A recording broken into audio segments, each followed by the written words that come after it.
Y seguimos en el aire de Radio Trinchera. Y voy a presentarlo rápidamente porque ya está ahí en el video de YouTube.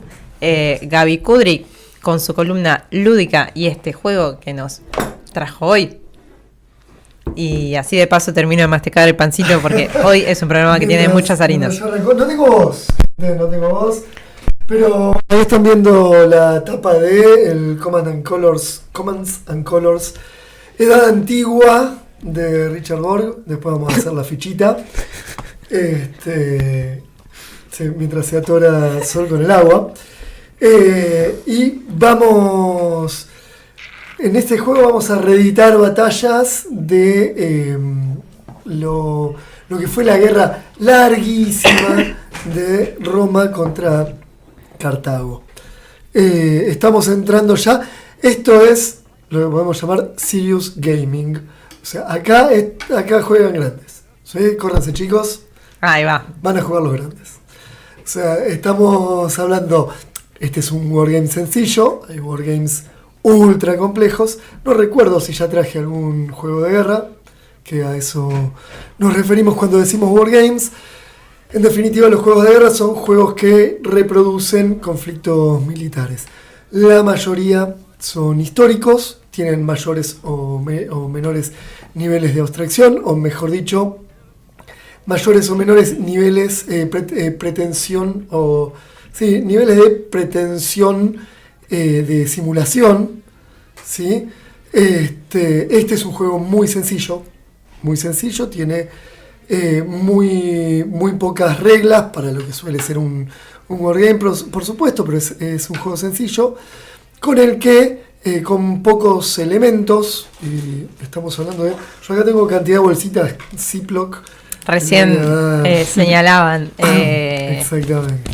El cuidado que tiene Gaby Kudrik por cada una de las piezas. Porque el juego no viene con tantas bolsitas Ziploc, en realidad no. Cada unidad, cada bolsita tiene, por ejemplo, acá tenés los carros pesados, ¿sí?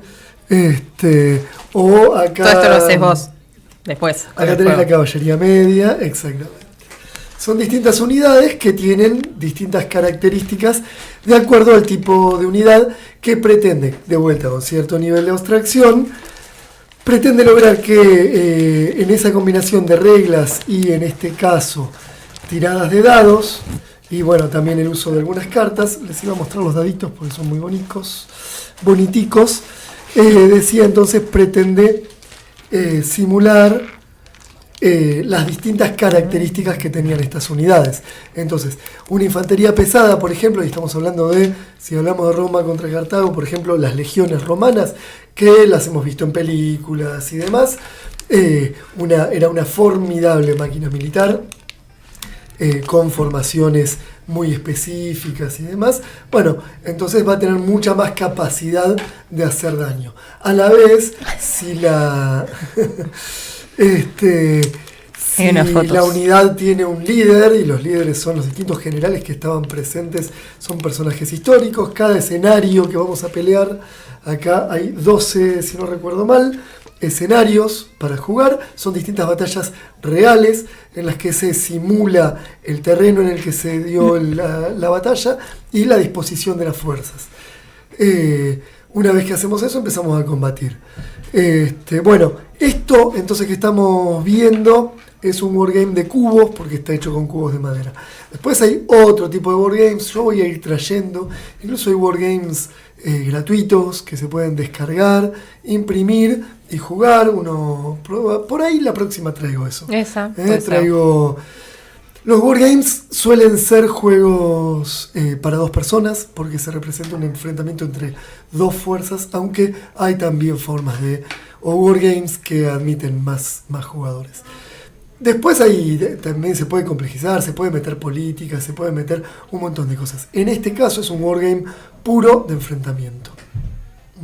¿Qué estamos representando en el Command and Colors Edad Antigua? Y aclaro, esto se llama Edad Antigua porque hay otro que es napoleónico, que es otra época muy usada en los juegos de guerra. Y hay alguno más por ahí que ahora no recuerdo cuál era, y hay otra versión de que es anterior, que es de la Segunda Guerra Mundial, que se llama el Memoir 44, otro escenario súper revisitado, el Memoir. ¿Qué vamos a representar acá? Entonces, las distintas batallas entre esa fuerza expedicionaria que comanda Aníbal para encarnar la venganza de Cartago, una y mil veces humillada por Roma, una y mil veces no, en realidad algunas veces humillada por Roma, y con la que se disputaban el control del Mediterráneo, que entonces sale en una expedición de lo que es el sur de Italia, que es lo que controla Cartago. Básicamente la zona de influencia de Cartago estaba en el norte de África, en lo que hoy es Marruecos.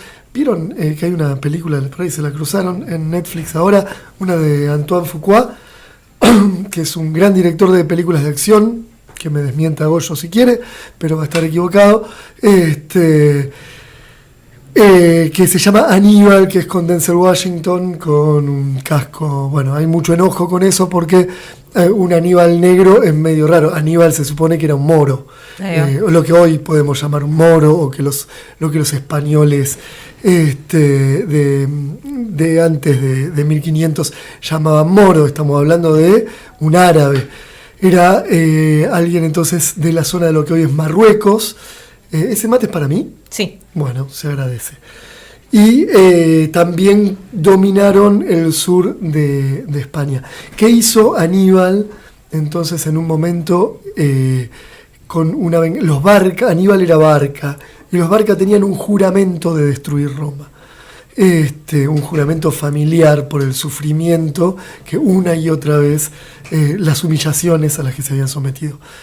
Entonces, Aníbal decide partir con cientos de elefantes y muchos combatientes, por supuesto. Básicamente esto era un ejército compuesto por caballería,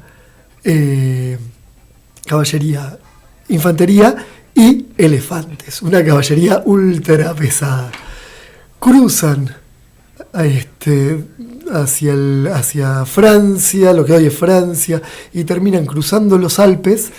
Y en el camino, entonces, se van encontrando con distintas tribus que estaban justamente en acuerdo con Roma para proteger lo que era el cruce, ¿sí? Por ejemplo, los Alpes. En los Alpes, muchos pueblos de lo que hoy llamamos celtas, ellos no se llamaban celtas a sí mismos,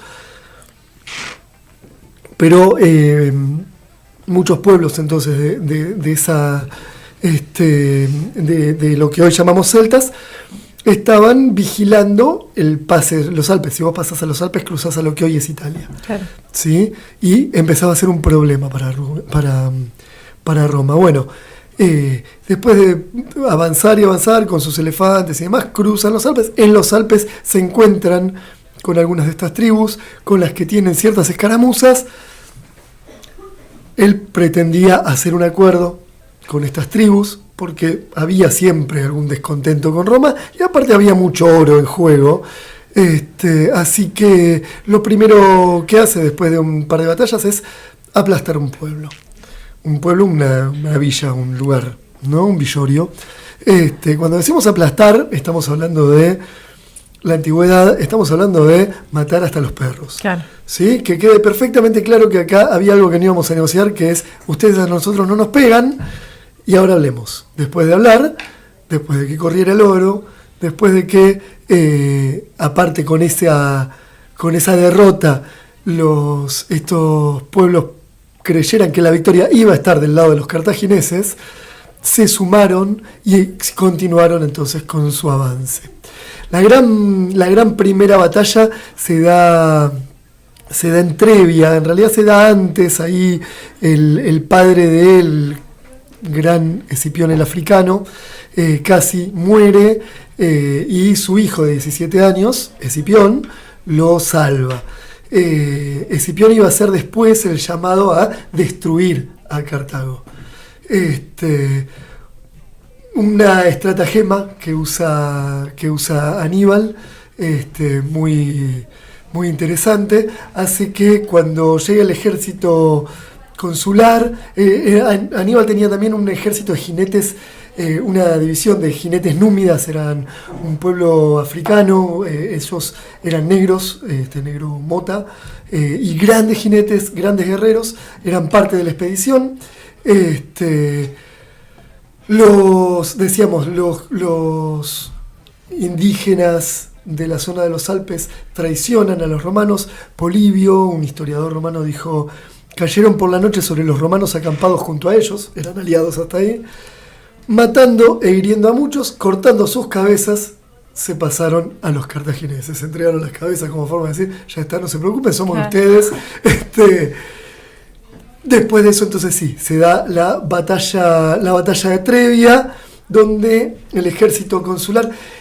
Roma suele mandar cónsules con muchas ambiciones y poca capacidad estratégica, es algo que le solía pasar. Bueno, a Tiberio Sempronio Longo le pasa lo mismo, terminan haciéndole una provocación los jinetes númidas, se retiran.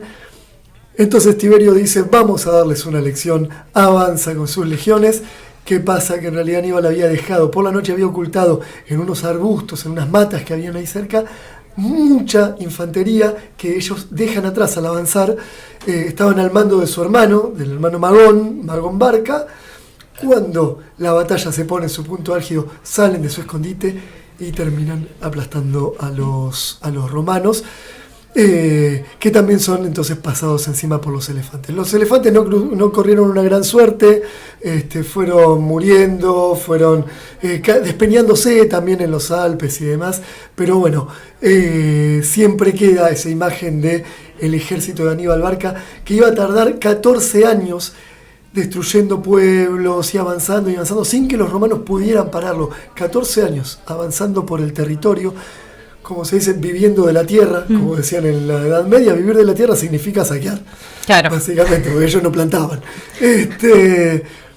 Y hasta que llegaron a las puertas de Roma, y la verdad, ahí está el famoso grito de Aníbal ad portas, y no supo qué hacer Aníbal. Y dice, bueno, quedó en eso, Roma quedó incólume.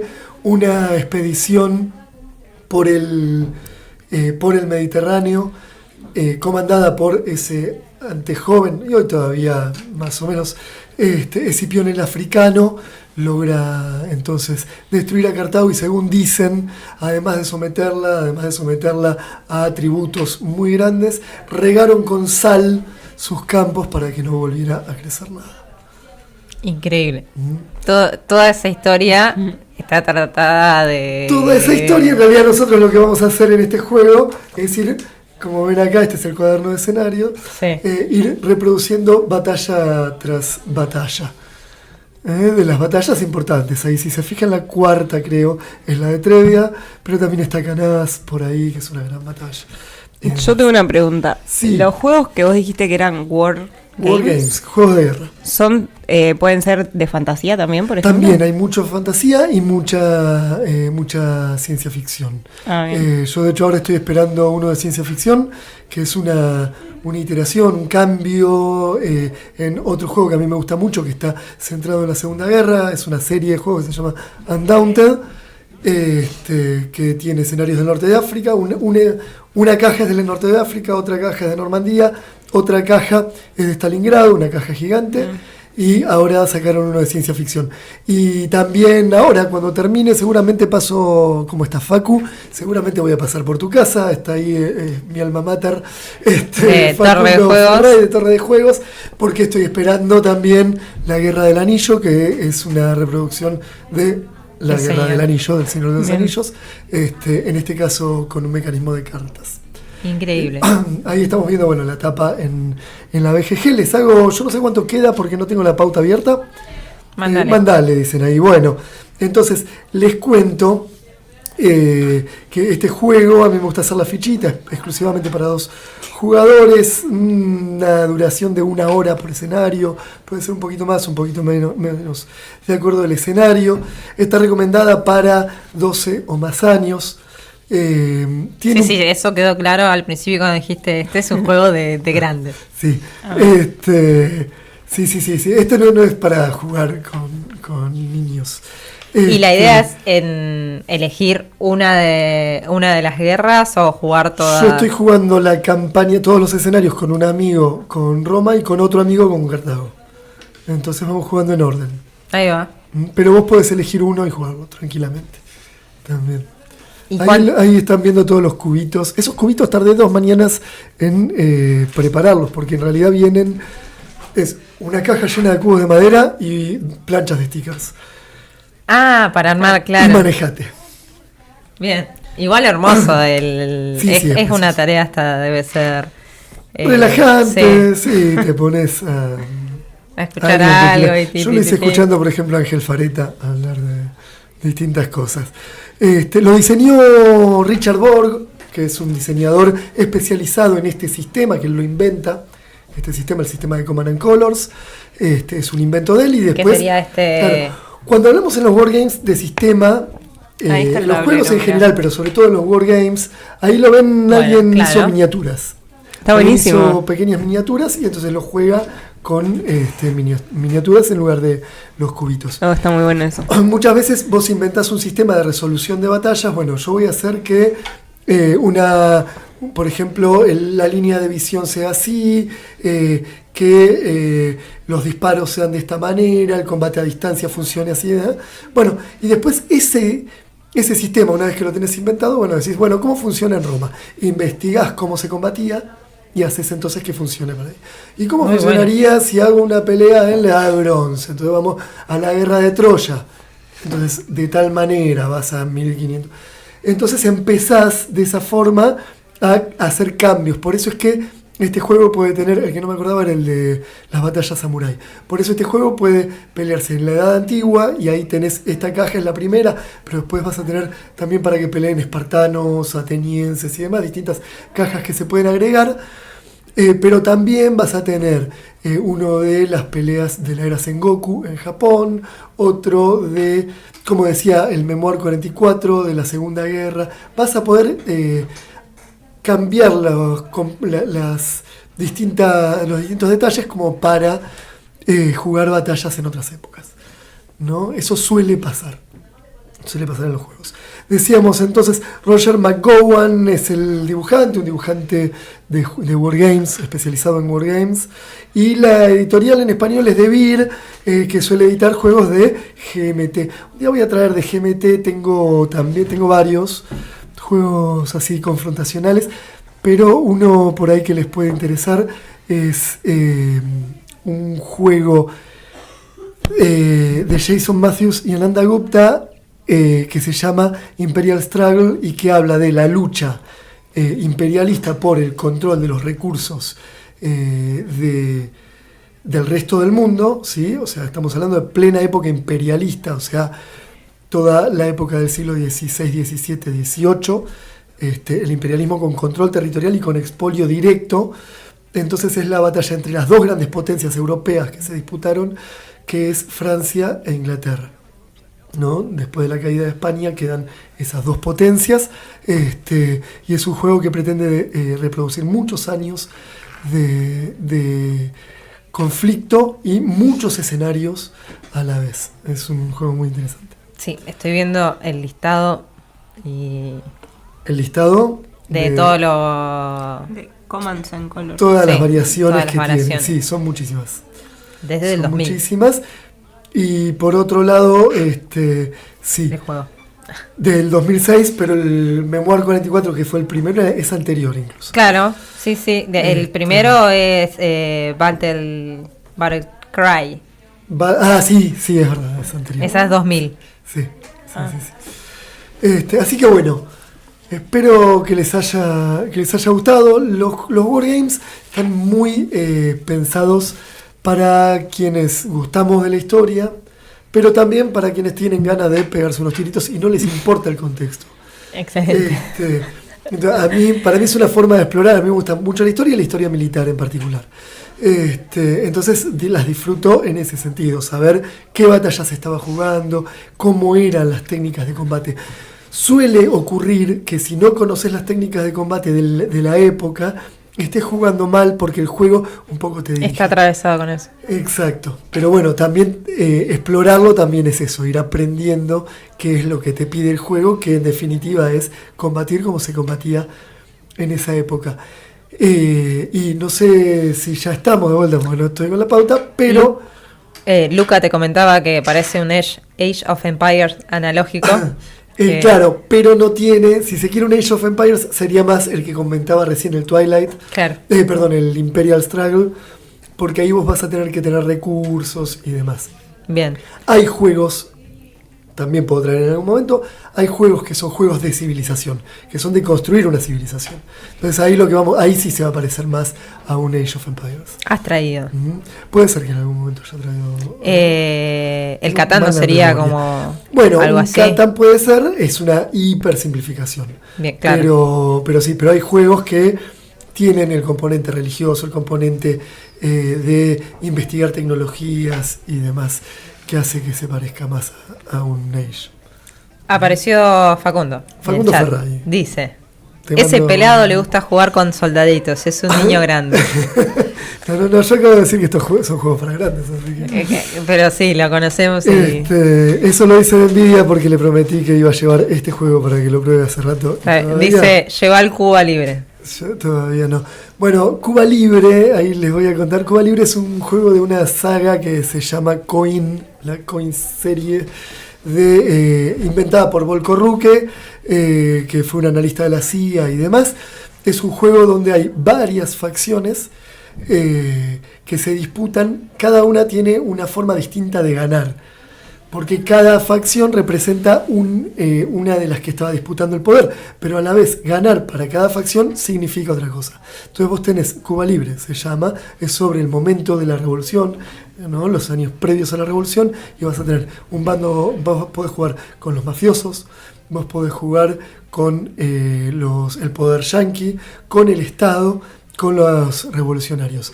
Y lógicamente cada sector va a tener un objetivo distinto.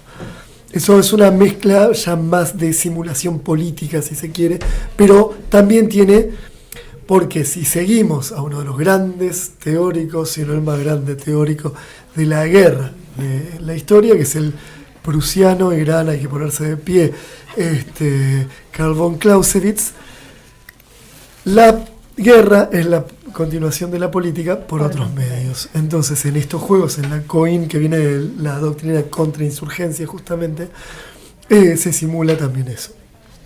¿Cómo se simularán los juegos en estas nuevas guerras?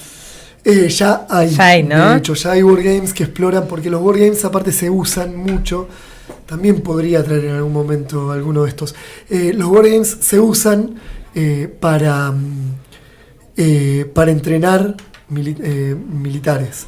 O sea, los militares suelen simular conflictos y también se simulan entonces conflictos futuros, con una disposición de fuerzas, un orden de batalla y demás similar al posible, y entonces se exploran distintas estrategias.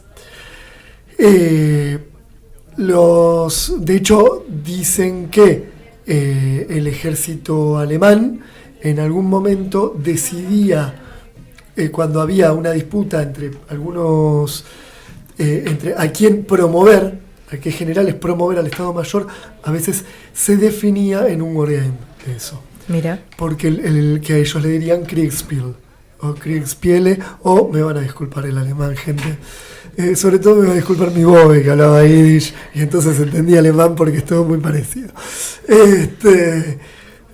Pero los juegos de guerra en Alemania tienen una tradición muy fuerte. Y si quieren que les cuente un detallecito más antes de irnos, esto está muy emparentado a jugar, como dijo Facu recién, jugar con soldaditos. ¿Y saben quién tenía un reglamento, había hecho un reglamento para niños y niñas despiertas? Y acá hay una cosa interesante, porque él no separaba fines del siglo XIX, no creía que jugar a la guerra fuera algo para niños, sino que él decía niños y niñas despiertas. Entonces a mí me pareció muy interesante el planteo. H.G. Wells es el que iba a escribir La Guerra de los Mundos, El Hombre Invisible, muchas novelas de ciencia ficción, un humanista, un tipo, la verdad, muy, muy interesante, que ha escrito cosas, bueno, que nos siguen inspirando hoy en día. Buenísimo, Gaby Kudrik, que nos trajo Command and Colors, Edad Antigua, y elegiste el tema que sigue. Más o menos, porque tiré varias cosas, pero ¿cuál te gustaría, Sol? Tiraste en la pauta hay uno de Divididos. No, perdón. el tema. Yo no escuché que sonara Maceo Parker, que era, porque el tema era, ahí está, ahí lo... Si me, porque, estuvo sonando. ¿Qué me pasó? Yo no lo escucho, no lo tengo yo entonces en el retorno. ¿Qué me pasó? Dije, ¿cómo vamos con elefantes?